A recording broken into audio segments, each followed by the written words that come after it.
So,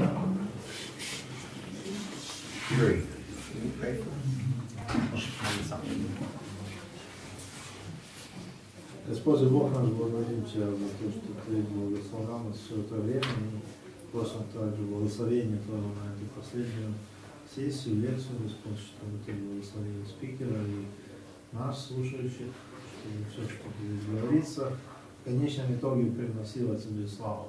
Аминь. So, final session. Thanks for enduring with me. Спасибо за вашу стойкость. So, we understand from Scripture that the responsibility to discipline or disciple, we're talking about discipleship now, disciple our own children, that's our responsibility for the purpose of their salvation, to lead them to understanding of what the gospel is, to their joy and the glory of God. Итак, из Писания мы видим, что на нас возложена ответственность наставлять учеников или заниматься с ними ученичеством. Это одно и то же для их спасения и для того, чтобы их жизнь послужила к славе Божьей. However, at least in America, what many pastors are discovering, однако, то, что обнаруживают для себя многие пасторы, как минимум в Америке, is that there is a disconnect between parents and children with respect to discipleship. Что есть разрыв между, когда дело касается ученичества, между родителями и их детьми. One pastor says this. Один пастор говорит так. The hard fact is that fathers and mothers are not taking the responsibility to disciple their own children. Печальный факт состоит в том, что множество отцов и матерей не берут на себя эту ответственность или не выполняют эту ответственность по наставлению детей. And churches are doing little, if anything, to challenge that reality. И церкви либо мало делают, либо ничего не делают для того, чтобы нарушить этот статус-кво.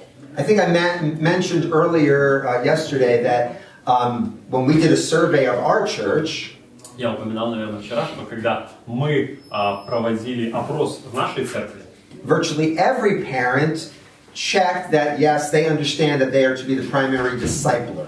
Практически все родители в анкете поставили галочку, ответ «да», что они понимают, они должны наставлять детей. But when we asked them about how and when are they praying, how and when are they reading the Bible, how and when are they teaching them, there was very little involvement. Но когда им нужно было отвечать на вопросы, молитесь ли вы с ними, читаете ли вы с ними, сколько времени вы проводите за такими занятиями, было видно, что мизерное время. Research has shown that of adults in their 20s who attended church as teenagers, у нас исследования показывают, что среди молодых взрослых людей, которым за 20, которые выросли в церкви, over 60% are no longer attending church as adults. Более 60% уже после 20 церковь не посещают. That's really a heartbreaking statistic, isn't it? Эта статистика разбивает сердце. Even for our own church, for years we had what would be called an exciting and successful-looking youth ministry. В нашей собственной церкви на протяжении многих лет была специальная программа служения для молодежи, которая выглядела вполне впечатляюще и в чем-то была успешной. The young people wanted to be there. Молодежь хотела посещать. They would attend youth group. They would attend church services. Они посещали молодежные, они посещали церковные собрания. They were serving in different capacities. Они в различных служениях участвовали. Mission trips, getting very good sound doctrine. Они здравое учение слышали, участвовали в миссионерских поездках. And they were inviting friends and family to church. Приглашали своих друзей и родственников в церковь. But once they moved on to college, но как только они поступали в вуз, those same youth were no longer enthusiastic. Эти молодые люди уже не испытывали того энтузиазма. And only a handful of these kids were involved in church and maintained their Christian profession. И лишь горстка этой молодежи, часть только молодежи оставалась верными своей вере. So we were experiencing that 60% statistic that we're no longer attending church. И мы видели собственными глазами, как выглядят эти 60%, которые в церкви в дальнейшем не остаются. And you know, I was one of the pastors. We were encouraging these youth leaders. И он был тогда одним из пастырей церкви. Мы сами участвовали в том, чтобы создавать это служение, назначать молодежных лидеров. And the youth leaders were tireless in their efforts to be with the kids, to teach the kids, to involve the kids. Мы ободряли этих молодежных лидеров. Они были очень посвященные люди, которые бесконечное количество времени тратили на занятия с молодежью, проводили с ними время. But a number of years later, even those youth leaders said, I don't think what we were doing was really working. Но прошло какое-то количество лет, и молодежные лидеры признали, что то, что мы делали, ничего не дало, не помогло. Another pastor named John Nielsen says this. Еще один пастор по имени Джон Нилсон так сказал. There is a place for well-run youth ministry in the context of the local church.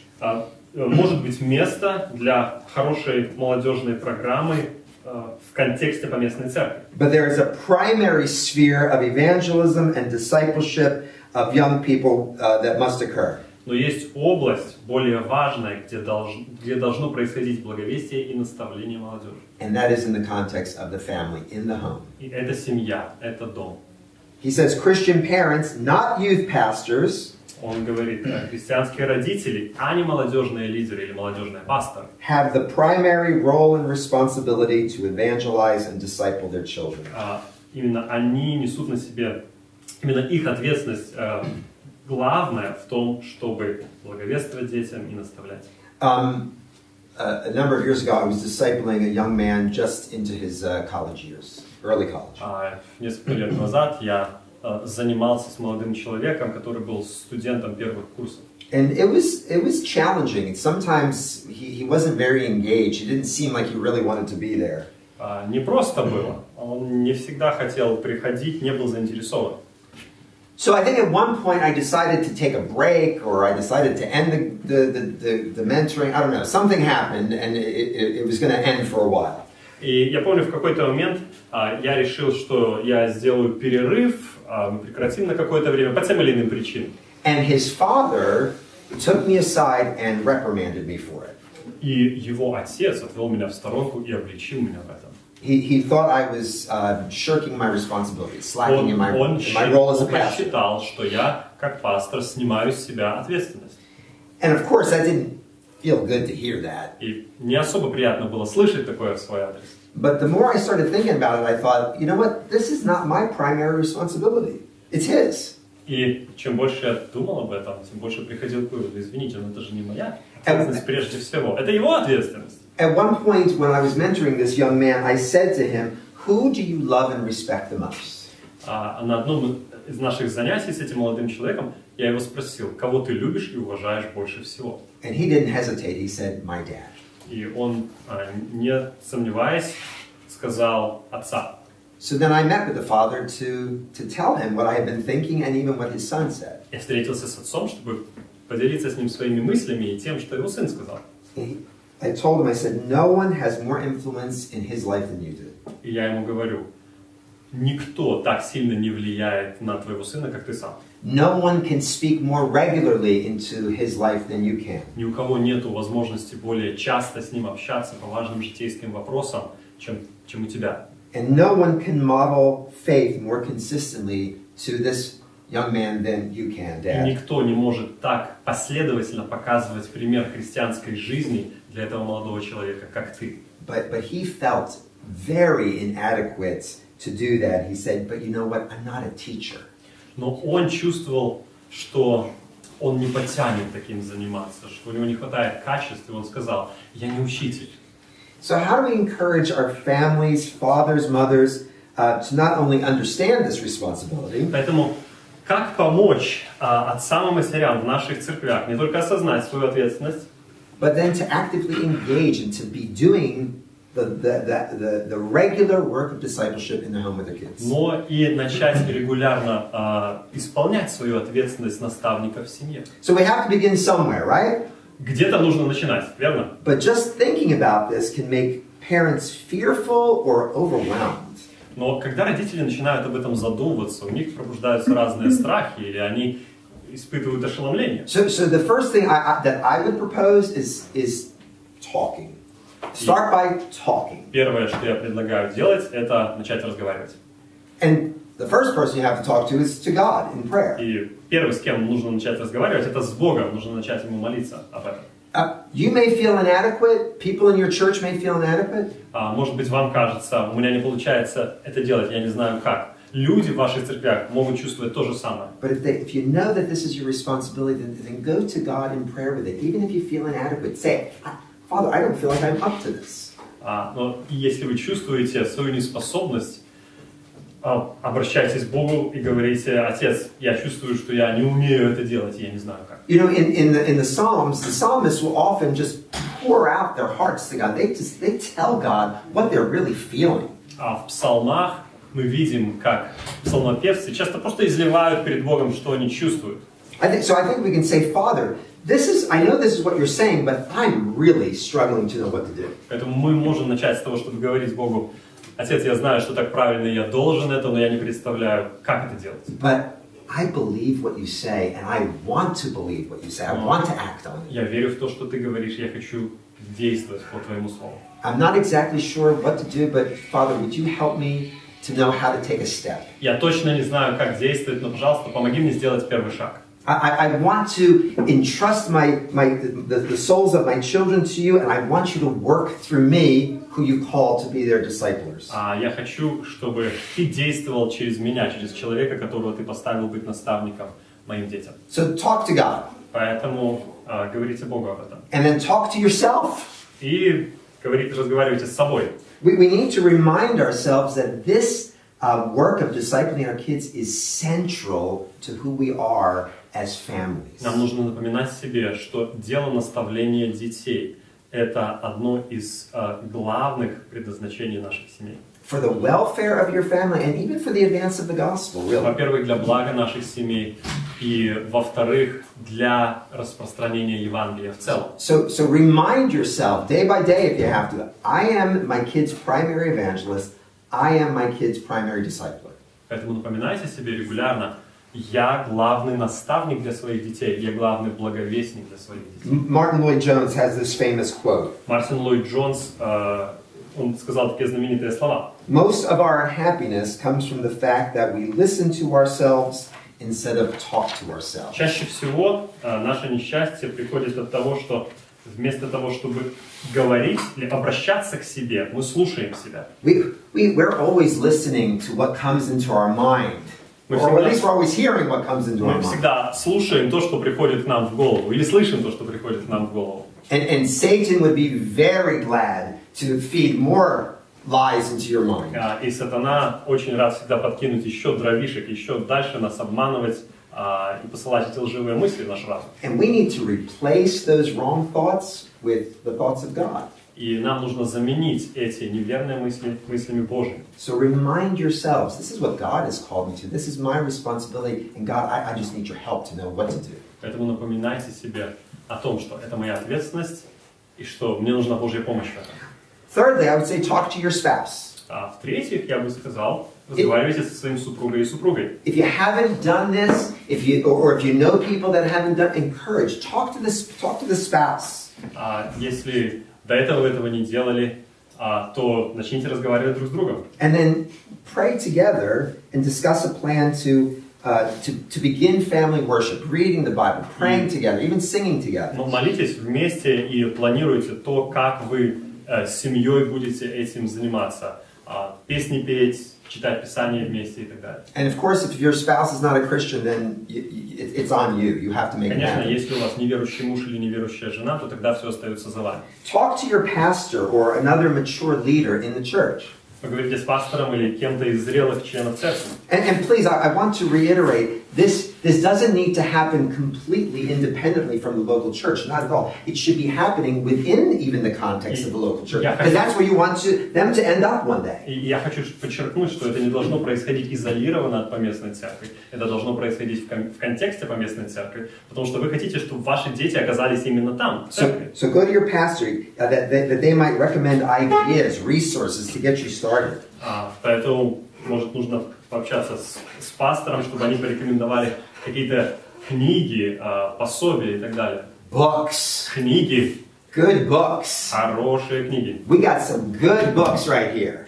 Здесь у нас хорошие книги лежат. You got young kids, this is awesome. Если у вас дети поменьше, это отличный вариант. You got older kids, you can work through things like this. Если у вас дети постарше, с ними даже вот такие книги можно читать. And you look at this and you think, there's no way my kid's going to read this with me.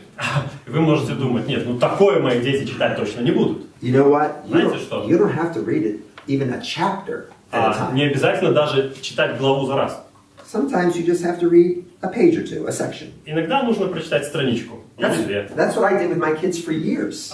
Я много лет именно это и делал со своими детьми. You know, sometimes I would read with them, like I would read a page, they would read a page. Иногда мы сидим, читаем, я страницу прочитаю, они страницу прочитают. And I would wait too late at night to do it. И to start. Yeah. И иногда мы слишком поздно начинали наши встречи. So while they were reading, I was falling asleep. Пока они читают, я засыпаю. And they'd be like, Dad, are you okay? Нормально, все? So pick a good time where you're awake to do it. Поэтому подбирайте хорошее время для того, чтобы этим. But really, there's good resources out there. Talk to fellow pastors. Contact Slava. There's really good stuff here. Поэтому пообщайтесь с другими пасторами, позвоните Славе, есть литература. Perhaps you can even talk to your small group for the sake of accountability and for prayer. Вы можете даже с кем-то в своей малой группе пообщаться с целью подотчетности, чтобы молились за вас. And then talk to your kids. И потом разговаривайте с детьми. You explain to them what your biblical responsibility is. Скажите им, какую ответственность на вас возлагает Библия. And how that relates to their welfare and to the advance of the И gospel. как это связано с их благополучием и с делом распространения Евангелия. And if you haven't done it, just confess that you've neglected your responsibility. Если вы этого никогда не делали, просто признайтесь, что вы не делали то, что должны были. And then ask them for forgiveness. Let them know what you're planning to do and pray about it together. Попросите у них прощения и расскажите им о своих планах. Now, I realize that they may resist you, and we are going to talk about that later. Я осознаю, что они могут этому противостоять, об этом мы чуть позже поговорим. So begin by talking to God, to yourself, to your spouse, to all these people that I mentioned. Начинайте с общения с Богом, с супругом, с друзьями. Next, establish a plan. Далее разработайте план. And then take steps to put it into action. И шаг за шагом начинайте его воплощать. We always, listen to me, we always make time for what is most important, right? Послушайте, мы ведь всегда находим время для самого важного. I never, ever miss a meal. Я никогда не пропускаю прием пищи. I can't think of the last time that I skipped a meal. Я не помню последний раз, когда я пропустил завтрак, обед или ужин. You know, some people will say, "Oh, I was so busy, I couldn't have lunch." Некоторые люди говорят, я так был занят, что даже не пообедал. What are you talking about? Я даже не понимаю, что это за такая концепция, не пообедал. I never miss a meal. Я никогда не пропускал обед. And I have meals in between my meals. И у меня есть даже приемы пищи между приемами пищи. Because I like food. Потому что я люблю еду. It's important to me. I make time for it. Она для меня важна, и я уделяю ей время. I rarely go a day without taking a shower. Редко день проходит, чтобы я не принял душ. Because I value being clean and not stinking. Потому что чистота для меня это ценность. Я не хочу. Yeah, I don't even like my own stink. То есть мне даже не нравится свой собственный запах. Now, if those temporal bodily concerns are so important, how much more so the care of my soul and my children's soul? Если эти временные заботы о теле настолько важны, что уж говорить о духовных заботах? Again, this is a matter of faith and grace. Опять же, это вопрос веры и это вопрос благодати. How do we define faith? Как мы определяем веру? I believe what God is saying in His Word, Я верю тому, что Бог говорит в Своем Слове. and then I ask Him for grace to live it out. И я прошу Его благодать мне дать, чтобы я смог жить по этому Слову. So that's what we need. We need to believe. Sometimes we even need help to believe. Вот что нам нужно – верить. Иногда нам нужна помощь в том, чтобы верить. So if we believe that this is our responsibility to disciple our kids, then we ask God for grace to do something about it. Если мы уже верим в то, что наша ответственность наставлять детей, далее мы просим о благодати выполнять это. What are some things you can do? Что, например, вы можете делать? Start with your own spiritual health. Начните со своего собственного духовного здоровья. We talked about this in our first session. Об этом мы говорили на первой сессии. So we resolve by grace that we will seek to grow in our own Мы discipleship. твердо решаем, что мы будем последовательны в своем собственном ученичестве. Because we can't lead our kids anywhere that we have not gone or are going. Потому что мы не можем повести своих детей туда, куда они пошли сами. So if you want your kids to see what it means to love the Word of God, then you be in the Word of God. This is Christianity 101, right? Если вы хотите, чтобы дети полюбили Слово Божие, вам нужно любить Слово Божие. Вот это, в принципе, азбука христианства.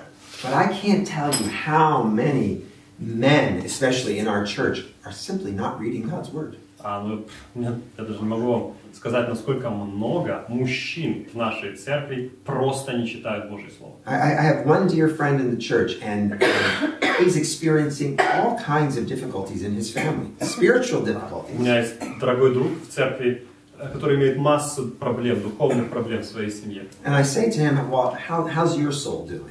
И я у него иногда спрашиваю, у тебя, как твоя душа поживает? He says, not good. Он говорит, нехорошо. He gives so much time to education, to sports, to extracurricular activities for his family. Для него так важно образование детей, спорт детей, кружки детей. And he has neglected simply being with his children and talking to them about what matters most. И он совершенно упустил то, чтобы просто сидеть и разговаривать со своими детьми, разговаривать с ними о важных вопросах. You want them to be praying people, then you resolve to be a praying person. Вы хотите, чтобы они стали людьми, которые молятся, тогда примите твердое решение, что вы And you don't have to, you can do it together with them, but you get alone and pray. You be with Jesus.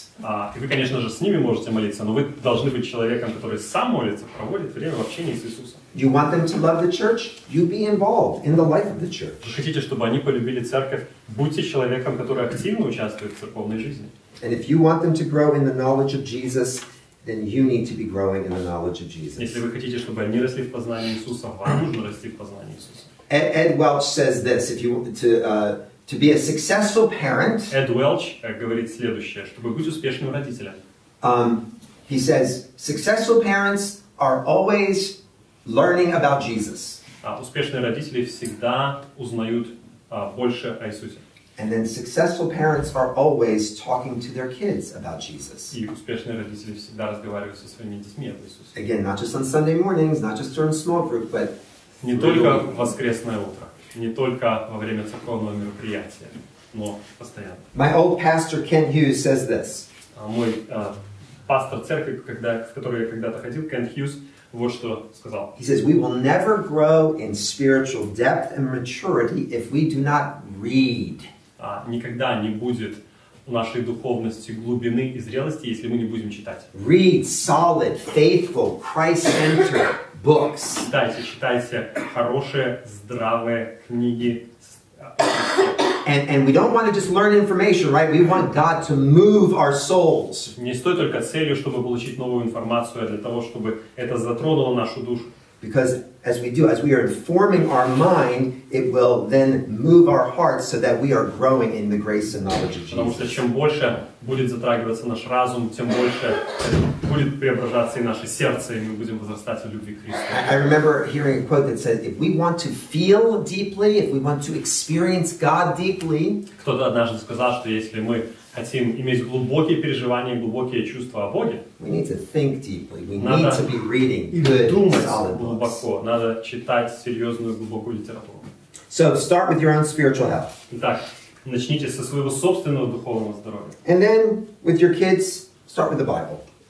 А потом с детьми начните с Библии. Just read a small portion of the Bible day by day with your kids. Просто каждый день прочитывайте маленький отрывок Писания. What and how do you read is the question, right? Да, конечно, вопрос, что читать, как читать. You may need to get on your, well, are there study Bibles available, like Crossway? Yeah, there are something. Some. Not as much. Can you like do like searches to get like background and context about books of the Bible somewhere? Yeah, I'm sure. So you may need to just do a little bit of reading. Let's say you want to read the book of Philippians. Просто читать по чуть-чуть. Ну, допустим, взяли вы послание к филиппийцам. You might need to find something online that gives you a little bit of background and context to the book so that you get a picture of what's going on. Вы можете найти там в приложениях, в интернете какую-то информацию, какие-то там комментарии простейшие. Now you may be okay with that, but some people in your churches, that might scare them. Конечно, в такой аудитории, как здесь, для вас это может быть само собой разумеется, ничего сложного. Но если говорить о рядовых членах церкви, для них это может быть серьезной задачей. And if you tell them that and they're like, I don't know about this. Если вы им скажете, займись там, комментарии посмотри, какие I didn't sign up for this. This is not what I was expecting. Я на это не подписывался, я не собираюсь это делать. Then maybe you can walk through it with them and do it with them.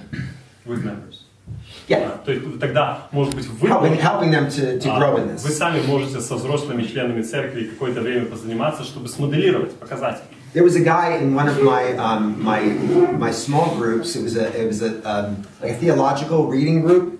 Одна группа у нас была, там такая группа по чтению богословских книг. He was a new believer. He had never read books like this. Он был новообращенный, никогда таких книг не читал. He didn't even read books. He read magazines, maybe. Он до этого вообще книг не читал, может быть, только журналы. So reading itself was new. Theological ideas was even newer. Для него само занятие чтение было новизной, а чтение богословской литературы и подав. Что там, как чтение идет? Yeah, I don't know what he's saying. I don't know what's going on. И он на меня смотрит с таким видом, что я даже не понимаю, о чем он говорит. But the more he did it, and the more he worked with us in a group, и чем дольше он был участником нашей группы, then he really began to grow in his understanding. Тем больше он возрастал в своем понимании. And so the same will be true for you or for those you are trying to minister to. И то же самое справедливо в отношении вас и в отношении тех, кому вы служите. So we don't have to do this all on our own. We want to go to help, whether it's to pastors or to other mature leaders, to get the help we need to lead our kids in this way. Нам не нужно быть в одиночестве в этом деле. Нам нужно общаться, связываться с другими. And so then you go to read a passage of scripture. И, скажем, вы читаете с ними отрывок Писания. Don't start with a lot. Не замахивайте сразу на большое. Just start with a portion. Возьмите маленький отрывок. Oftentimes in my Bible there will be subheadings in chapters. Иногда Библии разделены на отрывки, где подзаголовки. Do they have the same thing here? Yeah. Okay, so just take one of those subheadings. Возьмите там логический отрывок. You've done the background research.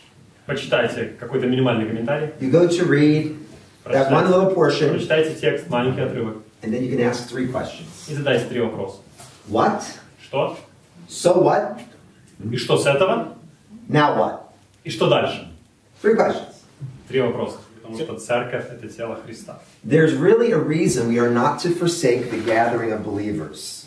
Есть серьезные причины на то, чтобы нам не оставлять собрание верующих. Because it's a picture of who God is. Потому что это образ того, какой Бог.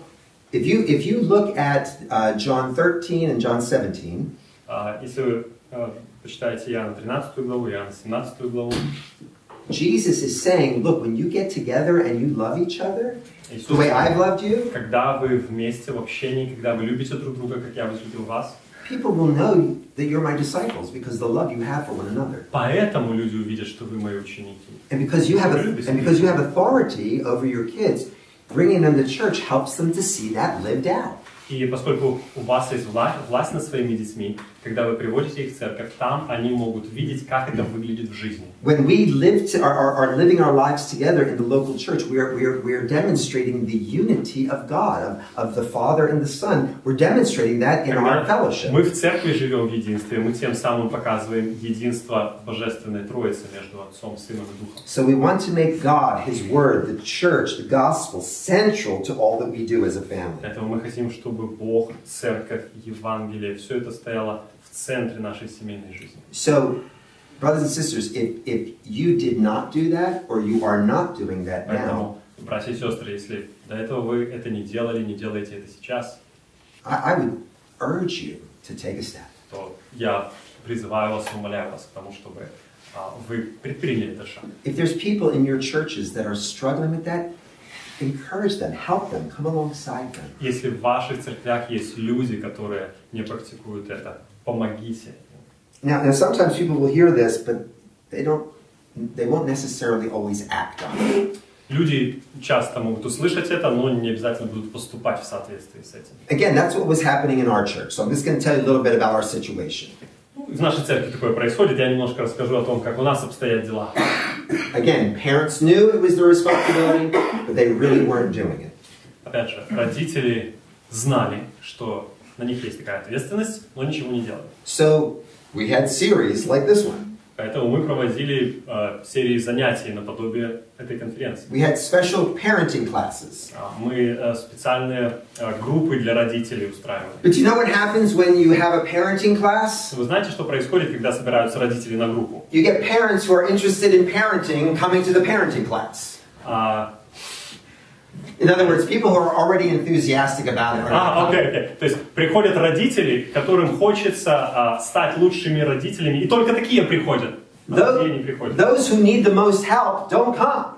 Те, кому нужна помощь как раз-таки больше всего, не приходят на эти группы. It's like having an evangelism class. The evangelists come. Это точно так же, как когда в церкви устраиваешь курс по благовестию. Приходят самые активные благовестники, чтобы еще получить. Right. And the ones who need it the most, they don't come. А те, кому нужно это больше всего, не приходят. But there's nothing wrong with having a parenting class or a parenting seminar. Those are good. Нет ничего плохого ни в какой группе, там, для родителей или еще для кого-то. But we weren't seeing a fundamental shift in our parents so that they were working together to really be discipling their kids at home.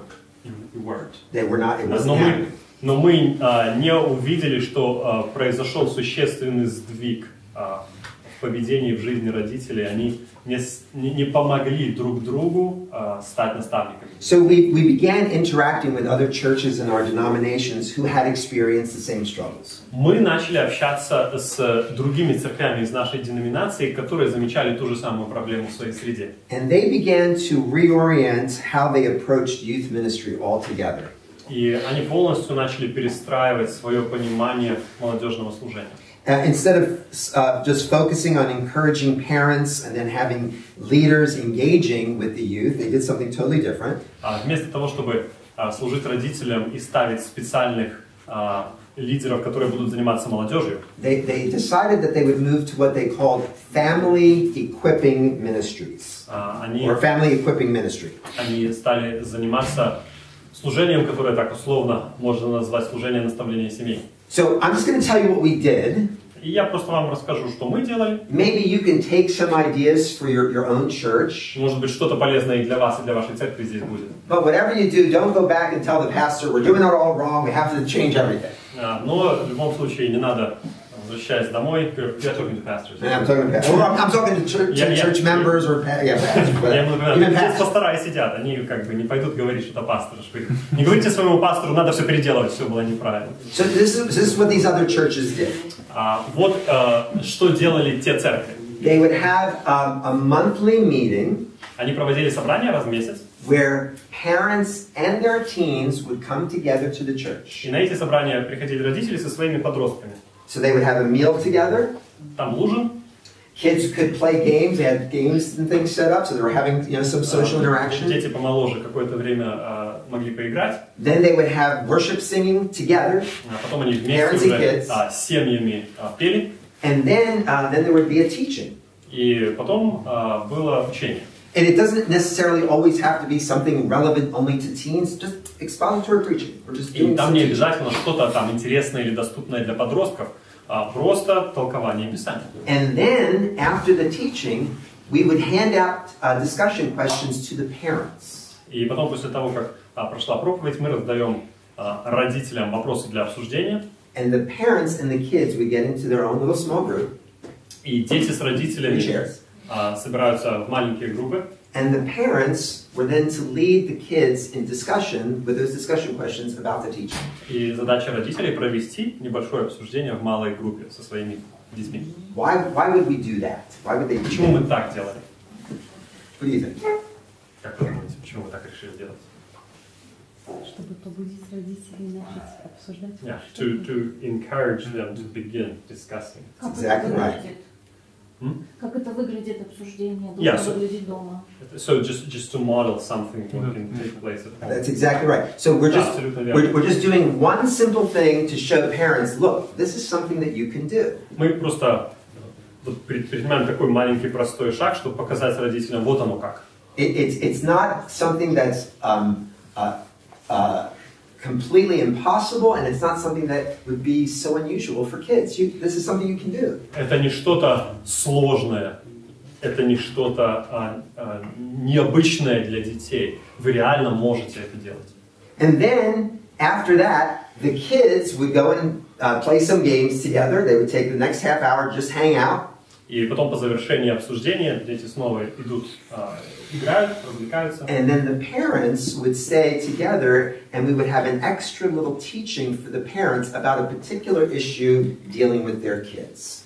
И потом отдельное специальное обсуждение для родителей, которое касается общения с детьми и наставления. Things like social media. Например, вопрос дети и соцсети. Things like we've discussed in this conference. Вопросы наподобие тех, что мы обсуждали на конференции здесь. So that parents could then discuss together, well, how do we address these things with our kids? Для того, чтобы родители между собой могли обсудить, как мы будем решать эти вопросы со своими детьми. Oh, I never thought of that before. I guess I really have to begin to consider this and address this with my kids. Родители заставляют друг друга задуматься, что, я, оказывается, об этом даже и не думал, и не беспокоился, а надо заниматься этим вопросом. Oh, and now I have these ideas that other parents are doing, that the pastors are telling. I can begin to implement this. Я вижу, что некоторые родители делают интересные вещи, и я могу что-то перенять. Again, it was just to help equip them for some specific teaching that they could implement at home. Цель этого всего наставить родителей, чтобы они могли делать то же самое дома. So this way, the parent or the pastors and the youth leaders, they're not the only ones doing the discipleship. Таким образом, наставниками в церкви являются не просто пастор или молодежный руководитель. Parents are being equipped along with others in the church to then go home and do that with their kids. Мы наставляем родителей, чтобы они вместе со своими детьми потом уже делали это дома. Families are growing together. Тем самым семья растет вместе. Learning together, worshiping Семья together, учится вместе, семья вместе поклоняется Богу. talking together about gospel Они issues. разговаривают друг с другом о вопросах Евангелия. And parents are gathering and encouraging one another and spurring one another on. So we're equipping parents for this ministry. И родители собираются и ободряют друг друга. Тем самым они снаряжаются для своего служения. Now, I'm sure this is not a perfect process. Совершенно очевидно, что это не какой-то идеальный метод, и не все тут просто и гладко. And we're still learning as we go. Мы экспериментируем, мы учимся на ходу. We're still struggling to get parents on board to say, yeah, this is a good thing. We're still По-прежнему struggling нам with не that. просто убедить многих родителей, что это стоит того, и им надо присоединяться к этому. But we're convinced that it's the parents' primary responsibility to disciple their kids.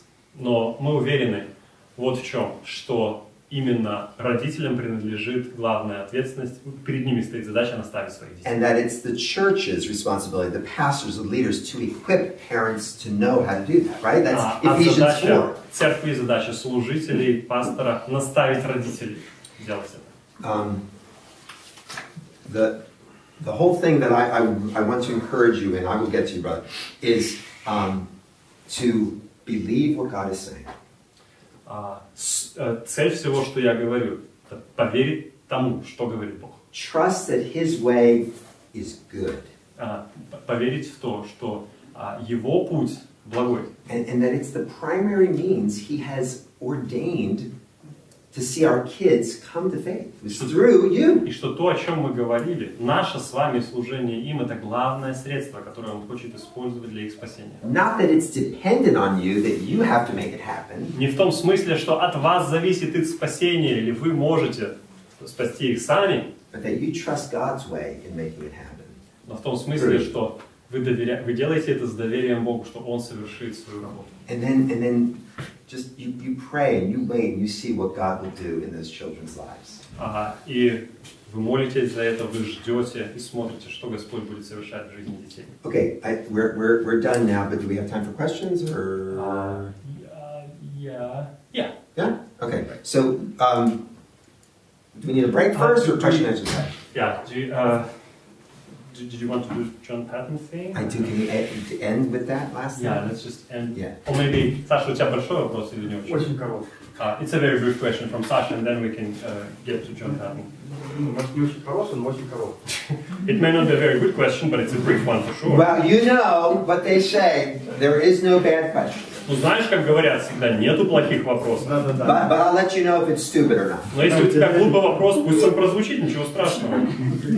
Короче, вопрос такой, то есть он описывал опыт их деноминаций относительно того, как работают церковные лидеры с семьями, верующими семьями и как бы детьми верующих родителей. Был ли в контексте их деноминации опыт работы с, например, неверующими родителями, как-то привлекать на такие встречи, либо отдельно они с ними работают, тех там детей, подростков, которые, например, приходят либо в воскресную школу, либо на какие-то тусовки?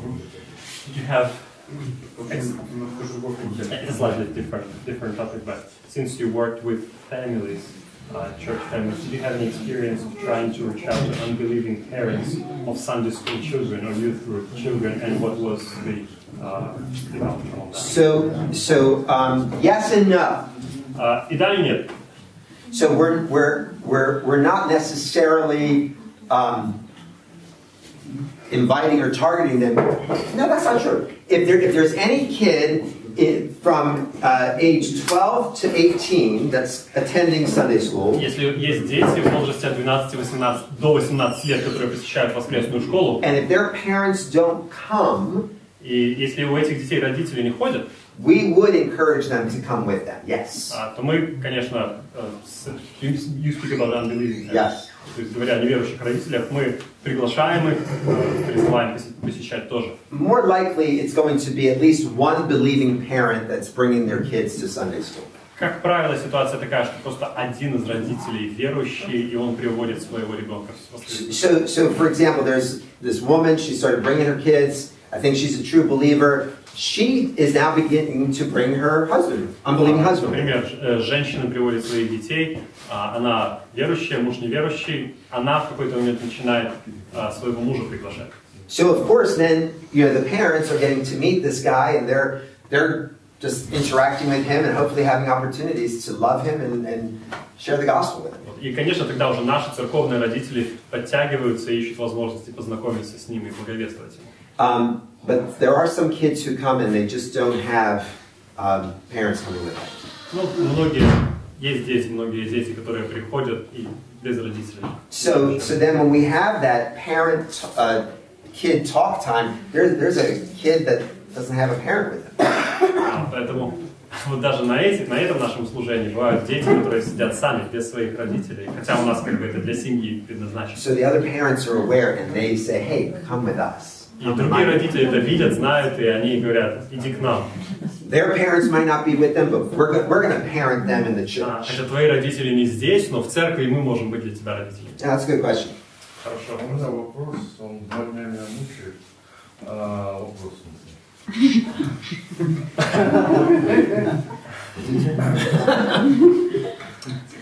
Вопрос относится, вот вначале прозвучала история про девушку, которая там умерла.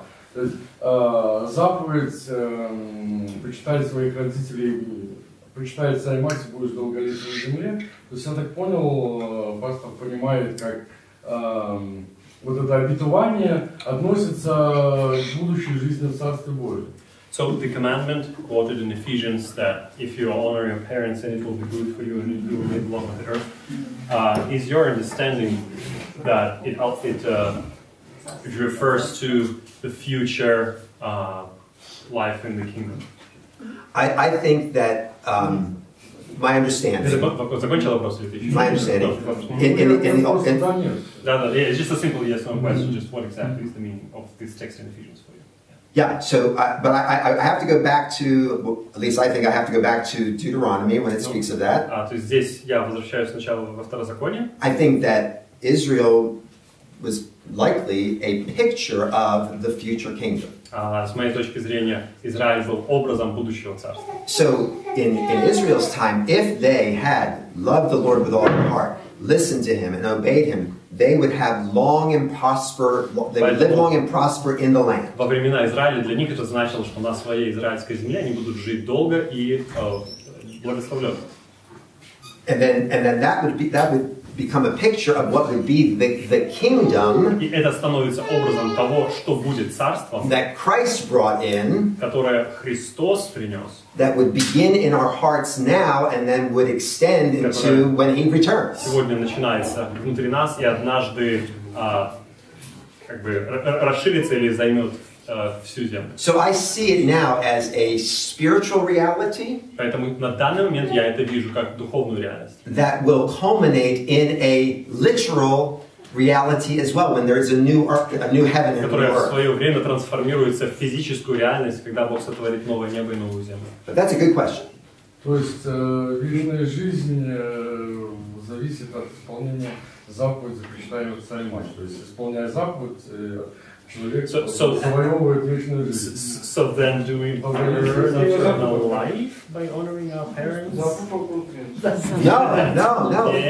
It's still. Remember, we said discipline is helping them to see. Как мы говорили, наставление, наказание – это помощь детям, чтобы они увидели, that sin is a problem, что грех – это проблема, and that they can't fix that apart from Jesus. что они не могут решить свою проблему без помощи Христа. Discipline is to help them understand, look, God has blessing for you, but it's not about earning your way, it's about realizing you need His help. Наставление и наказание – это средство не заработать спасение, а показать, что как раз-таки ты нуждаешься в чем. And I think that there is some, practical aspects of it. If a kid just obeys what their parents say, Я думаю, есть некий практический аспект у этого, что если ребенок просто делает то, что ему родители говорят, likely they're going to be safe. скорее всего, ребенок будет в безопасности. I'm talking about believing parents. Я говорю о верующих родителях. Unbelieving parents can have you do stupid things. Потому что неверующие родители могут заставлять тебя делать все, что угодно. But if everybody just obeyed the 10 commandments, life would be pretty good, right? Но если бы все исполняли 10 заповедей, наверное, жизнь бы у нас задалась. But nobody can obey the 10 commandments. Никто не выполняет 10 заповедей. Right? And children can't obey as they should, but Дети не могут. God has given that whole structure to point them to what they need most. Но Бог создает вот эту вот всю систему для того, чтобы направить детей к тому, в чем они нуждаются. In fact, there's a verse in Romans that says, do you disdain the kindness of the Lord? И в Римлянам есть этот стих, неужели ты the riches of that. Yes. Вот этот стих, неужели ты пренебрегаешь богатством, благости и долготерпения Божьего? Knowing that it's meant to lead you to salvation. Ты должен понимать, что благость Божья ведет тебя к покаянию. So I think when children just experience God's kindness and blessing, it's meant to show them who God is, and to show them grace. Когда дети испытывают на себе, что такое Божья доброта и благословение, это помогает им видеть, что такое благодать. Yeah, I don't think it's about earning salvation at all. And I hope that I haven't communicated that, and I'm sorry if I did.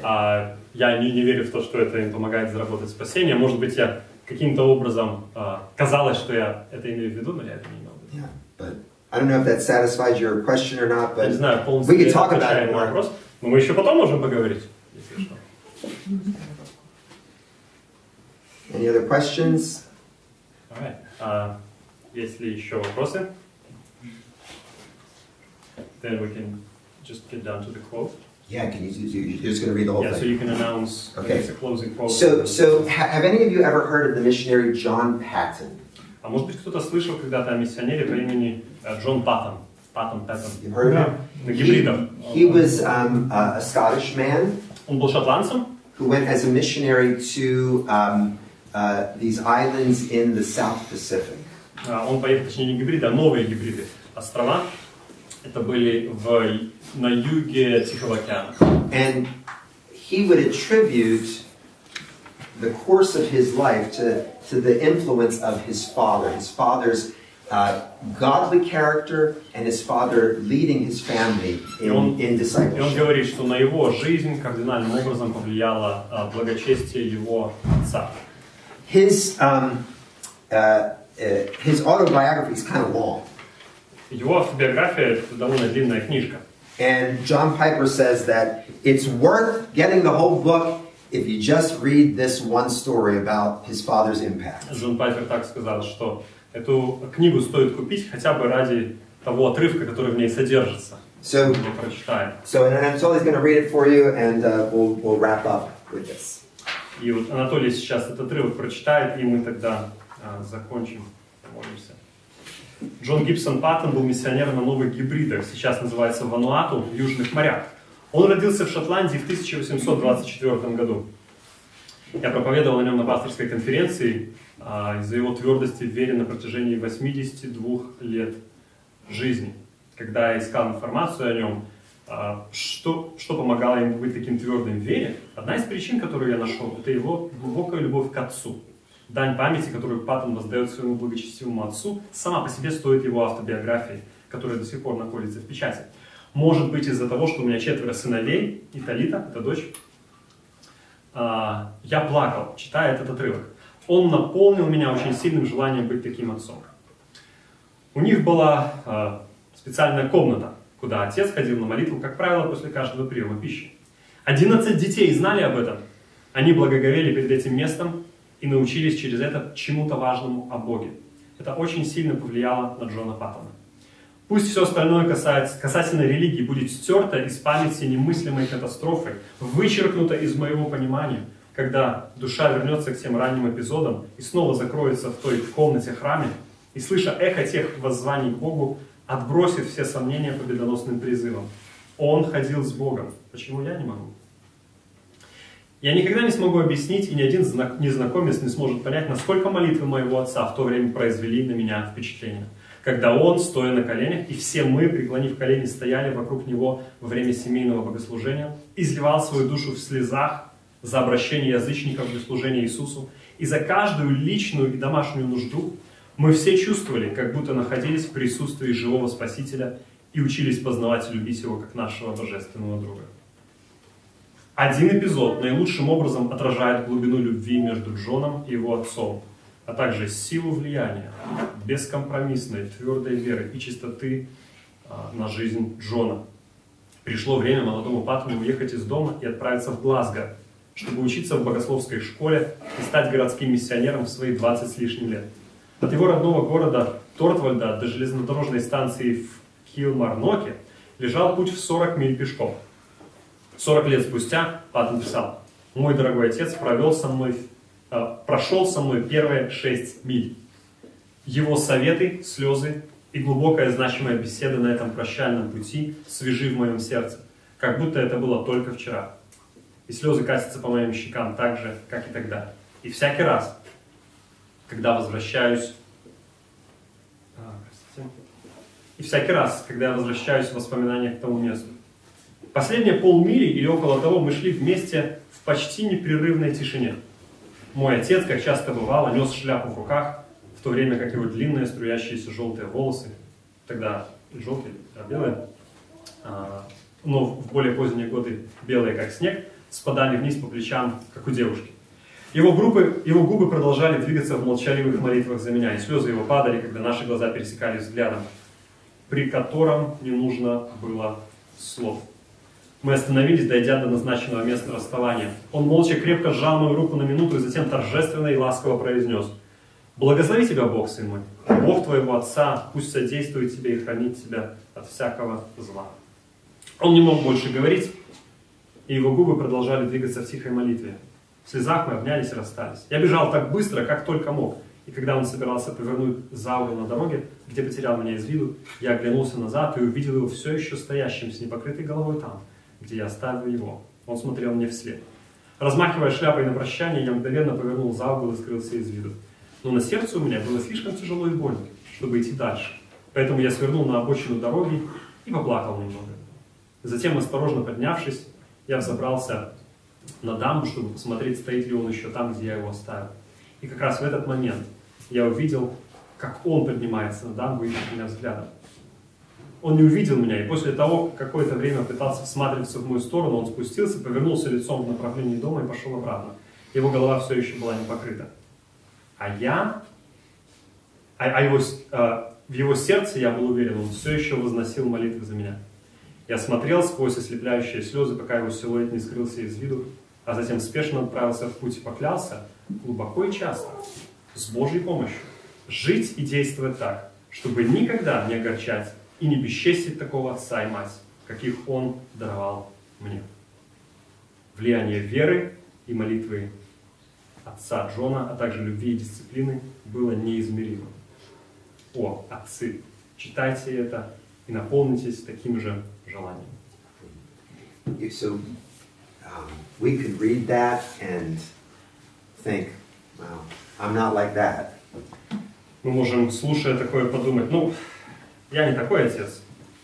I can't live up to that. I've made a mess of things. Я до этого не дотягиваю, и поздно уже махать кулаками после драки. And it can make us feel guilty so that we don't do anything. Эта вина может парализовать нас так, что мы ничего больше не сделаем. Or we can read it and learn from this man's faith. Или же мы можем почитать и извлечь из себя уроки из этой веры. Paul speaks about those who have gone before us and to even imitate their faith. Павел говорит о том, что нам нужно подражать в вере своих наставников. So, brothers and sisters, I hope that you have been encouraged through this day and a half. Поэтому, братья и сестры, я надеюсь, что эти 1,5 дня послужили к вашему ободрению. And I hope that you will be convinced of the power of God working through faithful parents who will seek to raise up their children, to nurture their children in the discipline and instruction of the Lord. The power of that is immeasurable. И я надеюсь, что вы еще раз укрепились в вере в неизмеримой силе Божьей, которая действует в верующих, действует в нас, как родителей. So let's pray together. Давайте помолимся.